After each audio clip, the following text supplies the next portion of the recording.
చూస్తాం చూస్తాం. రాఘవేంద్ర సార్, నా పేరు రాఘవేంద్ర. మన గజరాంపూర్ సార్, మాజీ ఎంపీటీసీ. నేను ఇక్కడ ప్రజెంట్ స్పోర్ట్స్ అథారిటీ, మనకి ఇప్పుడు ప్రజెంట్ ఫామ్ లో ఒక ఇంటర్నేషనల్ ప్లేయర్ వరకు తయారు చేశాము. కానీ ఒక ఇండోర్ స్టేడియం అనేది లేదు సార్ స్టేడియం. మనకి అప్పుడు చంద్రబాబు నాయుడు గవర్నమెంట్ లో అయితే మనకి కేవీకే ఇండోర్ స్టేడియంలో అనౌన్స్మెంట్ అయినాయి. కానీ ఇప్పుడు వైఎస్ఆర్ గవర్నమెంట్ లో కాలేదు. ఇప్పుడు మళ్ళా పూర్వ వైభోగం వచ్చింది కాబట్టి అది అవకాశం ఉందంటావా? ఎందుకంటే ఇక్కడ అనంతపురం జిల్లా పరిధిలో దగ్గరలో ఉంది. కల్లూరు తీసుకొచ్చినాడు సార్. అది గార్లదిలో పడింది, కల్లూరులో పడింది. అది కల్లూరులో ఉపయోగంలో ఉందే లేదు సార్. అది ఇంకా ఆ రకంగా కాకూడదు అనేది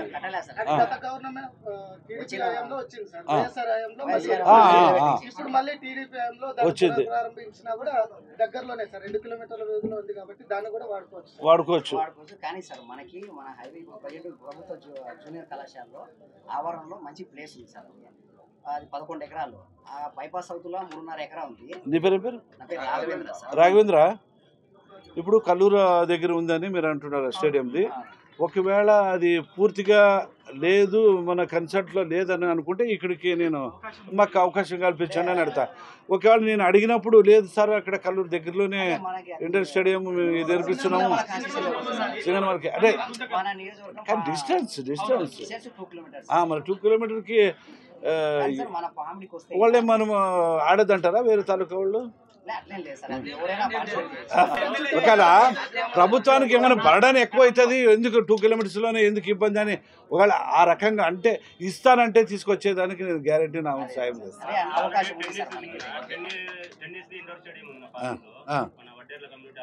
అది ఎమ్మెల్యే గ్రాంట్ కింద 5 లక్షలు శాంక్షన్ అయింది సార్. కానీ అది మనకు స్పోర్ట్స్ అథారిటీ నుంచి అయితే కదా సార్ 2,30,00,000 వరకు వర్కింగ్ సార్. సరే, దాన్ని ఇంప్రూవ్మెంట్ ఏమన్నా చేసేదానికి అదే మన జీసీఎంపీ గారు ఉన్నారు సార్. అది కూడా రాసుకో రాంబాబు, ఇది కూడా ఒక పాయింట్ చేసుకో.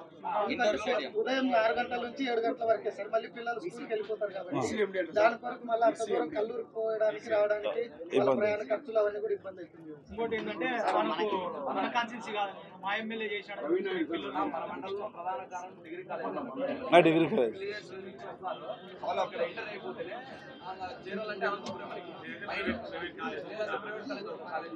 నేను మొన్న లోకేష్ బాబుతో డిగ్రీ కాలేజ్ ఇచ్చినాను, చెప్పిన లోకేష్ బాబు గారితో మాట్లాడినాను. ఖచ్చితంగా ఆయన దీంట్లో పెట్టిన దృష్టిలో చేస్తాం.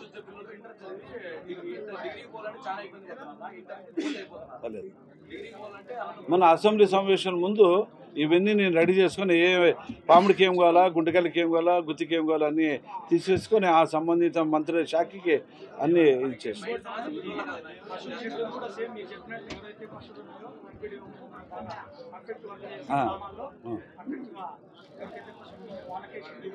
వచ్చినవే మరి 2 ఉన్న 1 ఉన్న పశువులకి కాదు, 1, 2 ఉన్న వాళ్ళకి ఇవ్వద్దండి, 5, 6 ఉన్న పశువులకి ఇవ్వండి. దీనికి ఏది కూడా లాలొచ్చి పడకుండా ఇవ్వండి అని కూడా చెప్పినాం.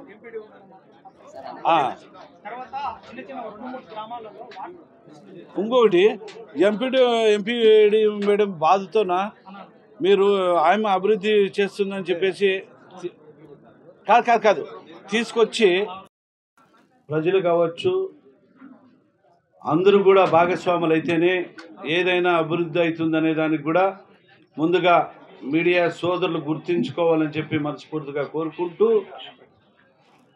అభివృద్ధి అంటే ఏ దీని నుంచి అభివృద్ధి జరుగుతుందనేది మీరు నాకు సలహాలు ఇస్తే అది పరిగణనలోకి తీసుకొని అభివృద్ధి చేసేదానికి నేను ముందుంటాను. ఎందుకంటే అభివృద్ధి దానికి ఎంతోమంది ముందుకొచ్చి పని చేస్తామని వచ్చినా కూడా వాళ్ళకి ఏదో రకంగా నేను నేరుగా మాట్లాడే వ్యక్తిత్వం నాకు ఉంటుంది. అది మీకు మంచిగా కావచ్చు, చెడ్డ అనుకోవచ్చు, ఎట్లన్నా అనుకోవచ్చు. ఏ దానికి కూడా మీ వంతు నేను కృషి చేస్తారని, అభివృద్ధి చేసే వాళ్ళకి మీరు సహకరించాలని, ఏదైనా సమస్య అని మీరు అనుకుంటే నాతో ఇది ఈ పద్ధతి ఈ సమస్య బాగలేదు, మీరు మార్చుకొని ఇంకా వేరే రకంగా చేస్తే బాగుంటుంది అనేది సలహాలు ఇస్తే ఆ సలహాల కోసం నేను ఖచ్చితంగా పాటిస్తా. అభివృద్ధి అనే దానికి ఏ పరికరాలు కావాలా, ఏ వనరులు కావాలా అనే దానికి కూడా మీకు తెలిసి ఉంటుంది. కాబట్టి మీరు నాతో కొన్ని సమస్యలు జరిగినాయి కాబట్టి మీతో నేరుగా మాట్లాడాలని. కాలువ లెక్క కాలువ ఇప్పుడు ఎప్పుడైనా కానీ ప్లేస్ ఉంటుంది, 120 అడుగుల రోడ్డు ఉంది, దానికి ఎంత కెపాసిటీ అని వాళ్ళు డ్రైన్ కూడా ఏర్పాటు చేసి ఉంటారు, అంతే ఉంటుంది. కానీ మనం అంత ఇంత చెప్పుకునే కాదు.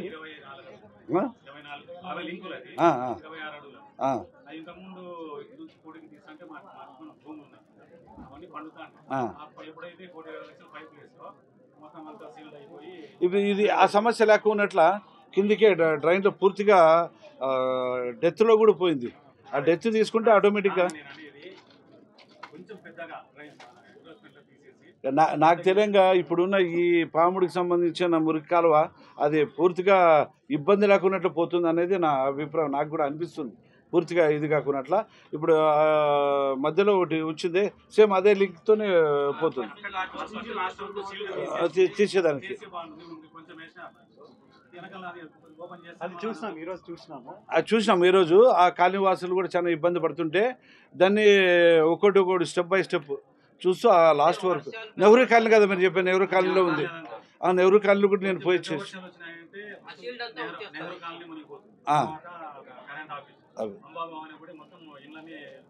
ఇదవుతుంది. దాని నెహ్రూ కాలనీ స్టార్టింగ్ ఎక్కడ ఎడ్జ్ ఉందో అక్కడి నుంచి ఈ కాలువలకి లింక్ ద్వారా సేమ్ ఇదే సిస్టంలోనే తీసుకుపోతామని చెప్పొచ్చినాము. అది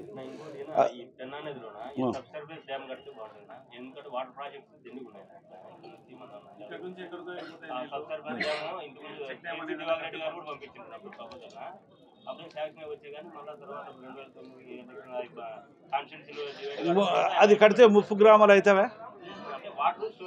స్టోరేజ్ అంటే చెక్ డ్యామ్ అది, చెక్ డ్యామ్ అది. ఇప్పుడు వచ్చే ఫ్లోటింగ్కి మనం చెక్ డ్యామ్ ఎంత కట్టాలో అంత కట్టించేసి అంతవరకు గ్రౌండ్ వాటర్ పెరుగుతుంది అనేది.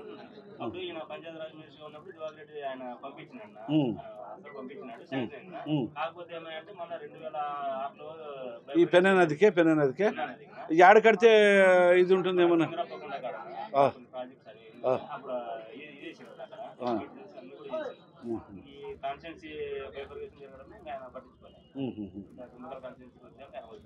సరే ఇది ఒక పాయింట్ రాసుకో.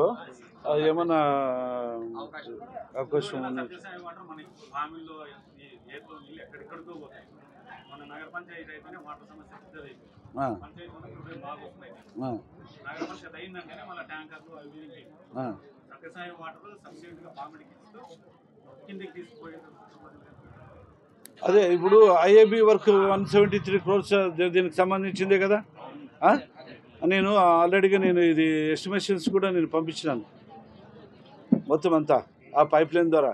అది ఇంతకుముందు తెలుగుదేశం ప్రభుత్వం మన గవర్నమెంట్లో ఉన్నప్పుడే ఇది కొంచెం డెవలప్ అయింది, దాన్ని మన ఆగిపోయింది. కాబట్టి ఇది లోకేష్ బాబు గారు పెద్ద ఆయనతో మాట్లాడినా, సీఎం గారితో మాట్లాడినా, దానికి సంబంధించిన శాఖ వాళ్ళతో కూడా మాట్లాడి నారాయణకి వస్తుంది అది. ఇప్పుడు కూడా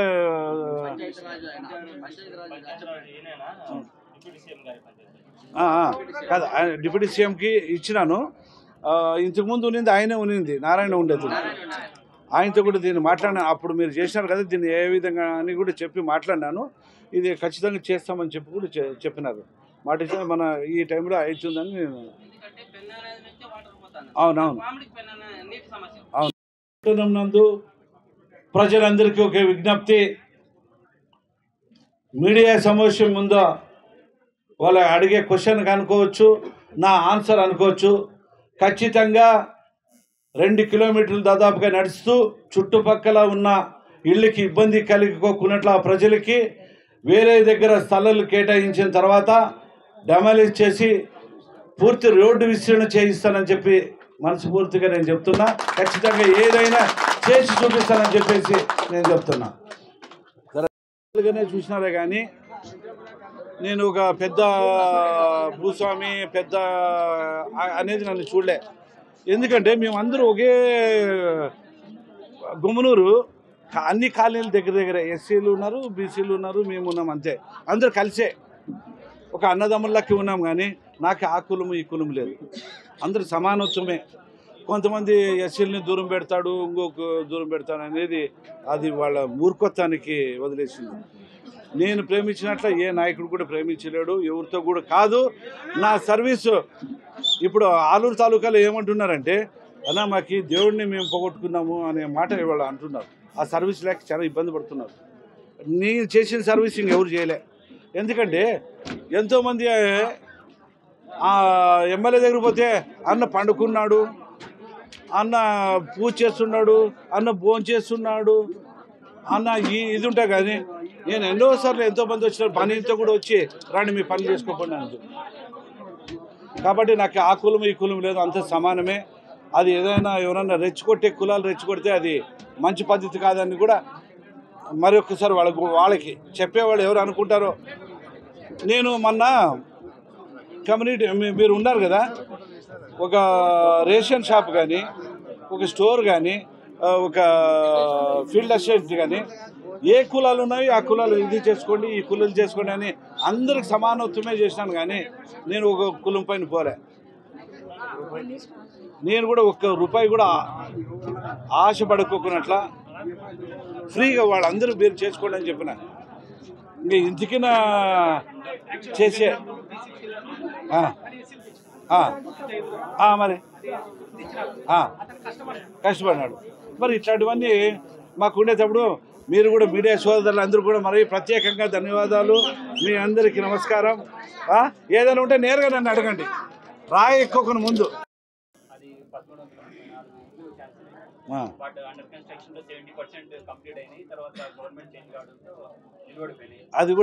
అది కూడా మన ప్రభుత్వానికి ఛాలెంజ్ విషయం. అది మన నారాయణ కదా ఇప్పుడు నిందిది, ఆయన కూడా ఇప్పుడు చాలా ఛాలెంజ్ విషయం. అది అట్లా 2014 నుంచి 19 వరకు అది బాగా మంచి హై స్పీడ్లో అయ్యేది. తక్కువనే 5 సంవత్సరాలు అయిన తర్వాత అది పూర్తిగా దాన్ని పట్టించుకోలేని పరిస్థితిలో ఉంది. కాబట్టి మన ఫస్ట్ క్యాబినెట్లో కూడా దీన్ని ఖచ్చితంగా టిట్కో ఇండ్లని మనం నిర్మించాలా, ఇది అభివృద్ధి చేసి ప్రజలకు మేలు చేయాలనేది ప్రభుత్వం ఖచ్చితంగా స్పష్టంగా ఉంది. పడి లాలుచిపడి 1000-2000కి ఏమైనా ఉంటే మాత్రం తాట తీస్తా, గుర్తుపెట్టుకోను. కమ్యూనిటీ నేను దీని నుంచి వచ్చినాను ఏం లేదు, నాకు ఏది అడ్డం రాదు. నేను ఏదైనా అభివృద్ధి పట్ల మాత్రము ఏమన్నా అడ్డం తగిలితే మాత్రము ఒక్కసారి వార్నింగ్, ఇంకో రెండేసారి వార్నింగ్, మూడేసారి వార్నింగ్ ఉండదు. ఇంకంతే, నేను ఇంకేం చెప్పను. వార్నింగ్ ఉండదు, ఇంకా దానికి ఏముండదు. నేను ఎందుకు బాధపడుతున్నా అంటే నేరుగా ఇట్లా కూర్చొని మనము మాట్లాడుకుంటున్నాము. గత ఎమ్మెల్యేలు పోయినప్పుడు ఎప్పుడైనా ఈ సమస్య మీరు అన్నట్ల ఏ ఎమ్మెల్యే కూడా ఈ ఉండదు, లేరు. ఇప్పుడు నేను నేరుగా పబ్లిక్గా అంటే దీనికి కల్మషం లేదు, ఈ గుండెకి హృదయానికి. దీనికి దోపిడీలు కుళ్ళు కుతంత్రాలు లేవు. కాబట్టి నువ్వు ఓపెన్ హార్ట్గా ఇంతమందిలోన ఛాలెంజ్ విసిరి నేను మిమ్మల్ని ఏం అడుగుతారు అడగండి, నా వంతు నేను అని అడుగుతున్నా. ఎవరైనా సమాధానము మీరు క్వశ్చన్కి నేను ఆన్సర్ చెప్పేదానికి, ఎందుకంటే నేను ఎక్కడ కూడా లాలుచిపడలే, ఎవరు కూడా నేను ఇది చేయలే. అది లేదు. ఏ గ్రామంలో ఉన్నా కూడా ఇచ్చినాం. ఏ గ్రామంలో ఉన్న ఆ లీడర్లుగా మీరే కష్టపడినారు కాబట్టి మీరే ఏదైనా చేసుకోండి అని చెప్పి వాళ్ళందరికీ కూడా ఇచ్చేసినాం. వద్దనేవాళ్ళు ఇప్పుడు ఎంత ముందుకు వస్తున్నారు. మరి ఈ రకంగా ఉన్నప్పుడు మీరు అందరూ ప్రోత్సహించాలా. కొన్ని డెవలప్ అనేదానికి నేను క్వశ్చన్ వేసిన ఫస్ట్లోనే, డెవలప్ అనేదానికి ఏమేమి వనరులతో అవుతుంది చెప్పండి, మీరు చెప్పండి. ఏమేమి కావాలి డెవలప్ చేసేదానికి, ఏమేమి కావాలి చెప్పండి. డబ్బు కాదు, మెటీరియల్ ఏమేమి కావాలి చెప్పండి. మెటీరియల్ ఏం కావాలా వాళ్ళు ఒకటే చెప్తాము కావాలా. మరి ఇసుక ఎట్లా వస్తుంది, కంకర ఎట్లా వస్తుంది, గ్రావెల్ ఎట్లా వస్తుంది అంటే అది ఎంతకెందుకు వచ్చి ఊడు పడుతుంది, అటు నుంచి తీసుకురావాలి కదా. మరి దానికి ఏదో రకంగా ఉన్నప్పుడు అబ్బాబాబా మన ఎవరిదో యాకొండ శ్రీనివాస కొండ అని చెప్పి ఆ రకంగా కొండలు ఎవరన్నా ఇంతకుముందు గత ప్రభుత్వంలో శ్రీనివాస్ కొండ అని పెట్టిండ్రు పేరు తెలుసా అది కదా, రుచికొండ శ్రీనివాస్ కొండ అని పెట్టినారు. అట్లా ఏమన్నా కొండలు ఏమైనా చేసింది ఏమైనా ఉందా? మీరు బాగా ఈ మాట ఎందుకు అడుగుతున్నారంటే నాకు బాధ అనిపిస్తుంది. ఇప్పుడు గ్రావిల్ వాడు బునాది పుడుచుకోవాలన్నా గ్రావిల్ కావాలా, ఒక రోడ్డు సీసీ రోడ్ వేయాలన్నా కానీ లెవెల్కి గ్రావిల్ కావాలా. మరి నేనేదో నా ఇంటికి ఎత్తుకొని ఏదో గుమ్మనూరుకి గుంటకాలకి ఎత్తుకుపోయి ఆలూరుకి ఎత్తుకుపోయే వాళ్ళకి మనం అనుకుంటే ఎట్లా చెప్పండి? మీరు ఏదైనా కావాలనుకున్నప్పుడు నేరుగా ఇది అని మీరు అడగండి, దానికి నేను చెప్తా. ఏదైనా మీరు ఏదైనా రాసేటప్పుడు కూడా నాకు అడగండి. ఇదే మీటింగ్ పెట్టుకుందాం అన్నా, నీ పైన కంప్లీట్స్ వచ్చినవి నేరుగా కూర్చొని ఆ రోజు ఏమో చెప్పినావు, మరి రా నడి రోడ్లకు రా అని నేను మరీ వస్తా. నేను తప్పంటే తప్పు, దీన్ని ఆ పని చేయని కూడా చెప్తా. మీరు నాకు తెలుపుకున్నట్టు రాయిద్దండి అని చెప్పి మీ అందరికి మరొకసారి విన్నవించుకుంటాను. ఏ పేపర్ అయినా ఎవరైనా నేను ఇబ్బంది పోయినానని చెప్పేసి మరి వెనక నుంచి నాకు రాసేదొద్దు. నేరుగా అడగండి, నేరుగా నా సమస్య నేను ఎదుగుతా. ఇది లేదు ఆ పిల్లోడికి ఆ ప్రజలకి ఇబ్బంది కలుగుతుంది, బాధ అనిపిస్తే దాన్ని వద్దు అని చెప్తా. ఎక్కడో వేరే నియోజకవర్గంలో ఉంటే వాళ్ళతోనైనా తెప్పించి ఏదో అభివృద్ధిని చేస్తాం ఒకవేళ దీనికి ఇబ్బంది కలిగితే. కాబట్టి మీరు మాత్రం మీడియా సోదరులందరూ కూడా జోడించి చెబుతున్నా, నీకు మాకు ఉద్దేశం మనమేమి ఒక శత్రువులు కాదు. చెప్పాలంటే సున్నితమైన మనసు. పక్కలో ఉన్న ఎమ్మెల్యే ఏ రకంగా వాయిస్ వస్తుంది రోజు, అది ఎవరు ఆ ఊర్లో వాయిస్ దాన్ని ఎవరు కూడా పట్టింపు లేదు. అయినా కూడా మీ ఏ రకంగా ఉన్న కుటుంబ సభ్యులకి ఉన్నా. కాబట్టి నేను అభివృద్ధికి నేను ఎప్పుడైనా కానీ మీరు కూడా నాకు అభివృద్ధికి మీ సహకారం కూడా ఉండాలా. నా ఒక్కడితో కూడా కాదు, నేను ముందే చెప్పినాను కదా, మీడియా సోదరులు ఉండాలా, మరి ప్రజలు ఉండాలా, నేను ఉండాలా, ఉంటేనే అభివృద్ధి జరుగుతుంది అనేది. ఇది కూడా డెమలిష్ చేసేటప్పుడు అన్నీ పోయేటప్పుడు కూడా లాలూచే పడేదానికి ఆసక్తే లేదు. ఖచ్చితంగా ఏదనుకుంటే అది కొడతాం. ఒకటి నుండి ఏదన్నా కొంచెం ఎవరన్నా అడిగి అన్నా ఇది పోతే మాకు పూర్తిగా వాస్తే పోతుంది అనేది ఏదైనా ఆ రకంగా ఏమన్నా ఉంటే అడ్జస్ట్ అవుతాం, కానీ లేదంటే మొత్తం కొట్టి పడేస్తాం.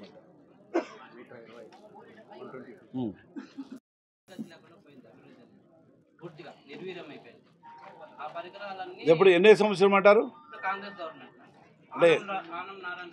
అంటే ఎన్ని సంవత్సరం అంటారు? 2009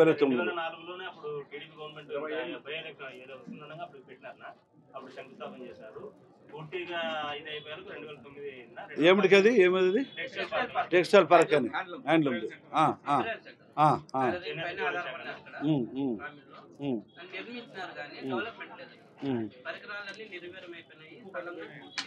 అయిపోయింది. దాన్ని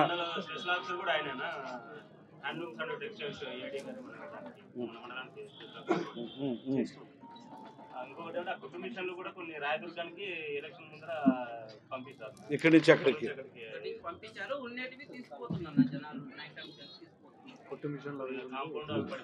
అన్నీ మొత్తం. దాన్ని ఎవరైనా బాధ్యతగా ఏ డిపార్ట్మెంట్ ఎవరు దాన్ని తీసుకోలేదా? కలెక్టర్ గారు వచ్చి నైపుణ్యాభివృద్ధి శిక్షణ కేంద్రం ఏర్పాటు చేస్తామన్నారు, కానీ ఇంతవరకు కలెక్టర్గా ఉన్నప్పుడు ఇంతవరకు ఏం పట్టించుకోలేదు. ఇప్పుడు దాన్ని వృద్ధిలోకి తెస్తే టాలెంట్ పైన అందరూ ఆధారపడి. అవును, ఈ పాముడిలో రాయదుర్గం ఎట్లుందో ఇది కూడా వన్ ఆఫ్ ది పాముడే. కొంచెం దాని మీద దృష్టి పెట్టి అదొకటి డెవలప్ చేశారంటే కొంచెం టాలెంట్ పైన ఉండే వాళ్ళంతా ఉపాధి దొరుకుతుంది. సరే రాంబాబు రాసుకుంటున్నావా? నేను చిన్న పల్లెటూరులో నుంచి వచ్చినాడు, అన్ని కులాలు అన్నదమ్ములుగా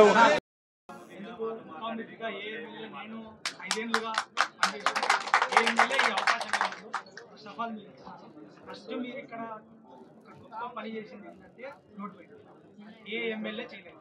డబ్బులు వచ్చినా డబ్బులు ఉన్నా ఏ ఎమ్మెల్యే చేయలేదు. నీ పేరు ఏం పేరు? కాదు శ్రీధర్, నువ్వు నాకు మెచ్చుకుంటున్నావు. కొంతమంది మన మీడియా వాళ్ళు ఏం చేస్తున్నారు, ఏదో అభివృద్ధి పని చెప్తున్నావు కాదు, మెచ్చుకుని నీకు కనబడింది.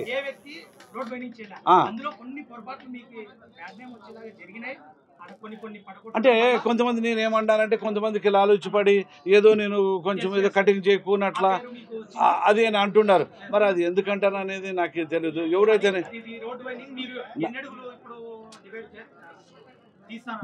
అదే మెజర్మెంట్ అక్కడి వరకు వెళ్తే ఆ గుడ్ నేమ్ కాదు అక్కడి వరకు వెళ్తా కాదు అక్కడి వరకు వెళ్తా నేను దాదాపుగా స్టార్టింగ్ నుంచి చూస్తే దాదాపుగా 306 సభ్యులకి కుటుంబాలకి ఇబ్బంది కలుగుతుందని నేను గుర్తించిన వాళ్ళకి 2 సెంట్లు కాకపోతే 3 సెంట్లు కేటాయించి వాళ్ళకి పట్టాలు ఇచ్చిన తర్వాతనే డెమలిష్ చేస్తామని చెప్పినాను. ఏ తోటలనైనా మామ అంటే వంకాయ తోటల మామ అనేదానికి ప్రసక్తే లేదనేది ఇది గుర్తుపెట్టుకోండి. ఇప్పుడు నేను ఇంకా ఎవరో పెద్ద పెద్ద వాళ్ళు బిల్డింగ్లు ఉన్నాయి వచ్చి నాకు రాత్రిపూట ఇట్లా కొట్టినా కూడా నేను ఇప్పుడు చెప్తున్నా చూడు, నో ములాజ్ కాదు, నో ములాజ్. దాన్ని ఖచ్చితంగా తొలగించే తీరుతా. ఆటకు అనుకుంటే ఆడికి ఖచ్చితంగా తొలగించే తీరుతా. ఏదైనా రిక్వెస్ట్ అయ్యి చాలా ప్రాబ్లమ్స్ వస్తుంది అన్నప్పుడు కొంచెం ఒక 2 అడుగులు 3 అడుగులు అనే సమస్య వచ్చినప్పుడు దానికి ఏదైనా సహకరిస్తానా కానీ మొత్తానికి పూర్తిగా పోయేదాన్ని. పోలీస్ స్టేషను ఇబ్బంది అవుతుంది కాబట్టి కాయగూరలు అంటే వేరే అంటే మరి బండ్లో స్థిరంగా పెట్టుకుంటారు. నేను ఎస్పీ గారితో కూడా మాట్లాడి ఆడ కాయగూరలు అయితే పొద్దున్న పెట్టుకుంటారు, రాత్రికంతా వెళ్ళిపోతారు కాబట్టి మామూలుగా ఉండేదానికి ఆడ కాయగూరల మార్కెట్ అని కూడా రాపిచ్చి ఆడే ఉంటే ఎవరైనా వచ్చి ఆడే కాయగూరల మార్కెట్ చేసేదాన్ని కూడా చేస్తాను, ఇబ్బంది కాకున్నట్లు. ఇది అది వస్తువులన్నీ కూడా ప్రజలు కూడా ఎవరు అడిగింది లేదు. ఏపీఎస్ఆర్టీసీ బస్ స్టాండ్ చూసి చాలా డంప్ యార్డ్ కింద అధ్వానంగా ఉంది. ఆర్ఎం గారి దగ్గర కూడా మాట్లాడినా ఆ కాంపౌండ్ వాళ్ళకంటే నిధులు మన నుంచి వచ్చేదానికి లేదు. మీ ఎమ్మెల్యే గారు ఏదైనా నిధులు ఇస్తారని చెప్పి నేను అడుగు, ఎమ్మెల్యే నిధులు లేదు కాబట్టి ఎంపీ నిధుల కింద ఏదైనా అవకాశం ఉంటే ఖచ్చితంగా కాంపౌండ్ వాళ్ళు నిర్మించుకుంటే మన పరిధిలో ఆ బస్ స్టాండ్ కూడా రిపేర్లు చేయిస్తామని చెప్పి ఆర్ఎం ఒప్పుకోవడం జరిగింది. ఇది ఈరోజు రేపు డిఎంను పంపిస్తారంట. పంపించిన తర్వాత అది కూడా అభివృద్ధి అయ్యేదానికి మంచిది. వస్తాయి